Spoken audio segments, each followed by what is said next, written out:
Afternoon, dear viewers of DMR TV, and welcome on board with me on the program Discovering the Code of Canon Law. I am your host, Father Eric Afongan.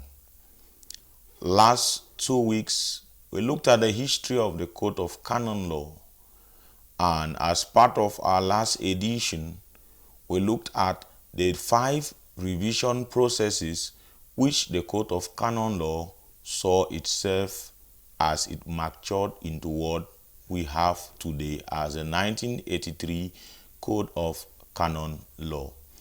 And we said, as we parted ways last week, that today, after looking at the processes that led to the 1983 Code, which was a revision of the 1917 Code, today we shall be looking at the 10 principles, those principles which defined how the revision exercise was to be carried out and which gave birth to what we call today the 1983 Code. And so we shall look at the 10 principles straight away. The first principle, which was part of the 10 adopted in the 1967 very first Synod of Bishops, was the aspect of the juridical character of the Code of Canon Law. That is, the new code was to take into consideration the various obligations, rights, and duties of the different members that make up the church. And that is why when we look at Book 2, titled The People of God, we see the very first introductory canons deals with rights and obligations of the people of God. And then from there we see that division, first on the rights and obligations of the lay faithful, and then it picks on to continue with that of the clerics, that is the clergy, the priest. And so this principle is important because it helped shape the development of the new code. And for the second principle, it was a principle about bringing the relationship between the external forum and the internal forum. Now, what do we mean by internal forum? We mean internal forum, we mean confession and counseling. When we go for spiritual direction, there is what we call a seal, where what is discussed there is not to be shared to any third party, be it by the one sharing or by the priest doing the direction. As well as in confession, whatever sins are confessed, the priest nor the penitent has no right to share it to a third party. And that is why there is a penalty if that is done. So we call those two examples the internal forum, that is spiritual direction and confession. For the external forum, we mean the day-to-day life of the church where people come and seek for advice. For example, you could meet a priest and ask him for advice. You could be a Christian and you commit a crime at the level of the church. Let's say, for example, you steal church money and it's publicly known to everybody. That is the external forum. So there is that relationship, and so the new code was to take into consideration this relationship so that the external forum is not totally cut off from the internal forum, and also the internal forum does not lose its importance.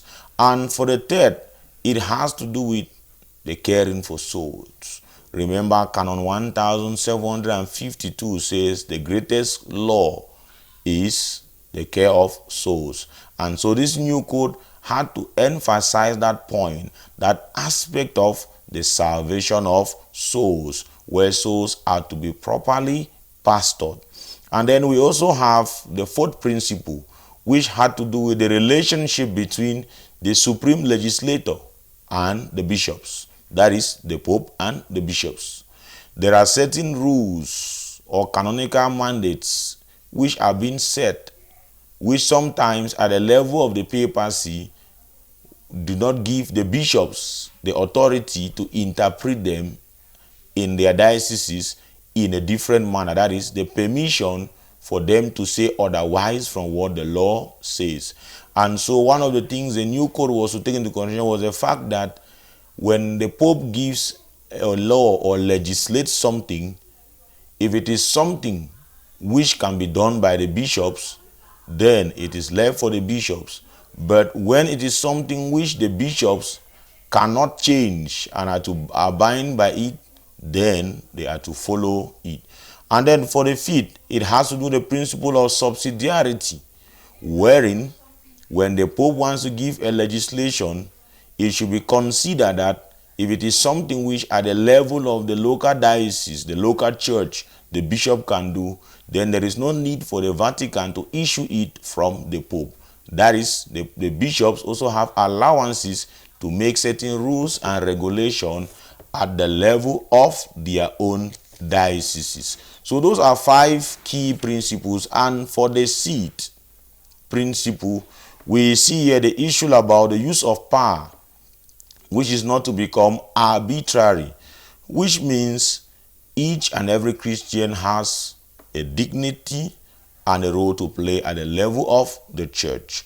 And so everyone should be given that ability to exercise his or her own charism at the level of the church.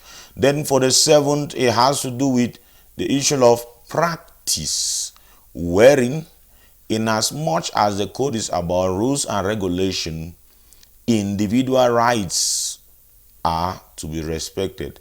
Not that when you commit a crime, you'll be left, but it means that at least those rights pertaining to each and every member of the church are to be respected at the level of practice. So which means we should not confuse the legislative, we should not confuse the administrative or the judicial functions at the level of the church. Each and every one of them have their place and are to be respected. And then also the code was to maintain the territorial jurisdiction of the church.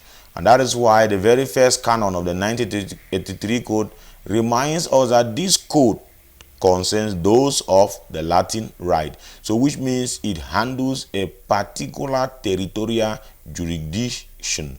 And then we have the 9th, which has to do with penalties.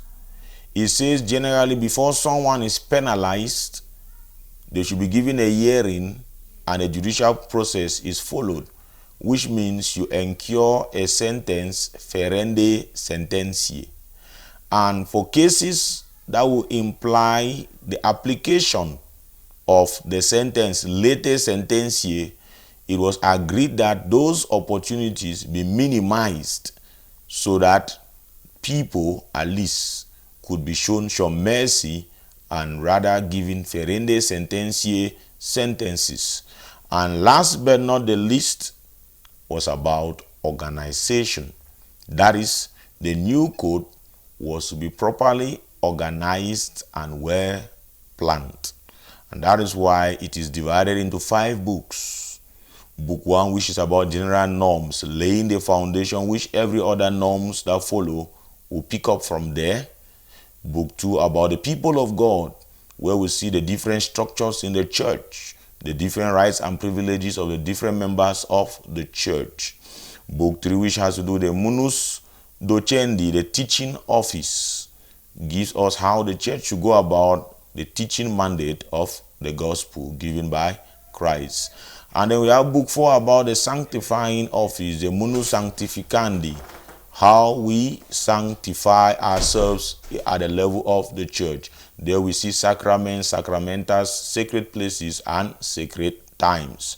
Then we go to book 5, which has to do with the temporal goods of the church, how they are to be acquired, managed, and if they are to be relinquished, or the procedures to be followed, and who can own the various goods of the church. And then book 6, which talks about sanctions, the different penalties which we incur when we commit a crime at the level of the church. And book 7 talks about the various processes which are to be followed in order for sanctions to be meted out to us who are members of the church. So these are the 10 principles which governed and directed the different church fathers who were entrusted with the project of revising the code of canon law. So in being faithful to the teachings of Vatican II and also having at heart the pastoral care of souls, these 10 principles assisted in the revision process, and even till today we still find them permeating every canon found in the code of canon law. So dear friends, that has been our take today on the 10 principles. Next week we shall be looking at diocesan synod. What is a diocesan synod from a canonical perspective? We do this in view of the official opening of our diocesan synod announced by our bishop, Bishop Michael Bibi. So that as we discuss and we gear towards the official opening, we shall now understand what is the synod and our role as the various members of the church in this synod and how it will shape our local church of Boya. I've been your host, Father Eric Afongang. Stay blessed, have a nice day, and God bless you all.